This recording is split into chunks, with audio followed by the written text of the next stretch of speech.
Sheria ya barabara namba 13 ya mwaka 2007 inaeleza kwamba mtu anayefanya uharibifu wa miundombinu ya barabara, faini yake ni kuanzia Laki5 kushuka chini, kifungo cha miaka 2 au vyote kwa pamoja.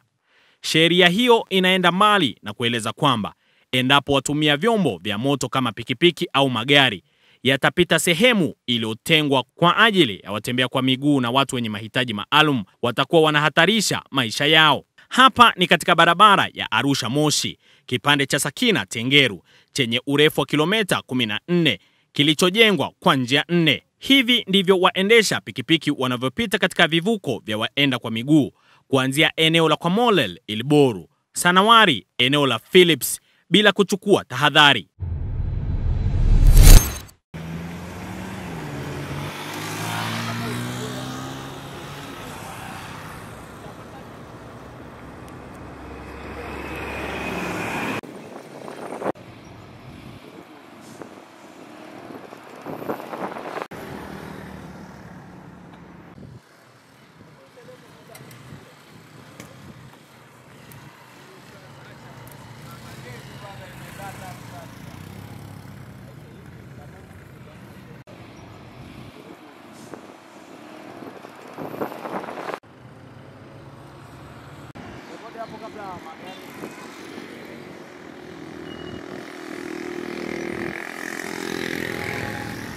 Mimi naitwa Mohamed Hussein.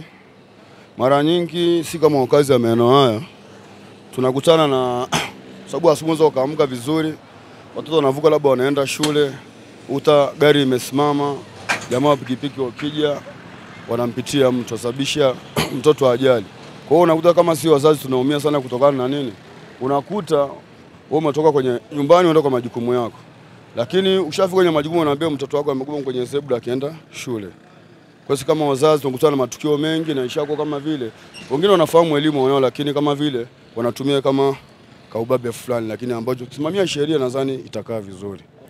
Ni shortcut wanatumia mara nyingi kama ambavyo vivuko vimezibwa, lakini wanapita kwenye garden. Shuhudia ajali za watoto zaidi ya nyingi sana. Ajali nyingi sana nimeshuhudia, watoto wakipoteza maisha na watu wakipoteza maisha kwenye zebra tembea kwa miguu.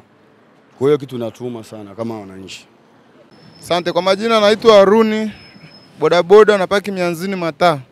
Hapa kwenye hii zebra naona kama vile wameweka kizuizio pale kuashiria bodaboda asipite pale. Ndio. Bodaboda wengi naona kama ujuaji, wanazidisha ujuaji. Maana pa hii kivukio ni ya sehemu ya watu wavuka kwa miguu, watembea kwa mguu. Kwa maana sasa ajali nyingi sana si madereva tunasababisha kwa kuongeza sana ujuaji. Ajali sana zinazotokea ni nyingi, zinazoshuhudia sana zebra, mtu anagongwa, anakuta gari limesimama, lakini dereva unakuta ajali asimame, anaunganisha. Ndio. Naona kama watu hawajali sana. Yaani hapa, labda tuwekewe yale machuma kama pale Philips. Na sheria labda iongezwe kama ni fine, labda mtu anyang'anywe bodaboda au hata akienda ndani miezi 2 sio mbaya, ili afunguke akili. Maana hapa ni zebra, ushaambiwa. Na leseni watu wanao, lakini leseni wanaweka mfuko wa nyuma, wanadili na akili zao wanavyowatuma. Kwa majina naitwa Charles Beda, ni mkazi wa hapa Arusha. Kana pikipiki kama wao jamaa wanavuka hapa namna hii sasa hivi ni makosa makubwa sana. Yaani kwa haraka sasa hivi, ndugu mwandishi, kwa muda ambao nimesimama nimeona zaidi ya pikipiki 10, na hapa bado zinaonekana tu, hapa nyingine ziko kadhaa kama 3-4 zinapita muda huu tu. Kwa muda mfupi ambao nimesimama hapa na kuongea na wewe, zaidi ya pikipiki 10 zinaonekana hapa.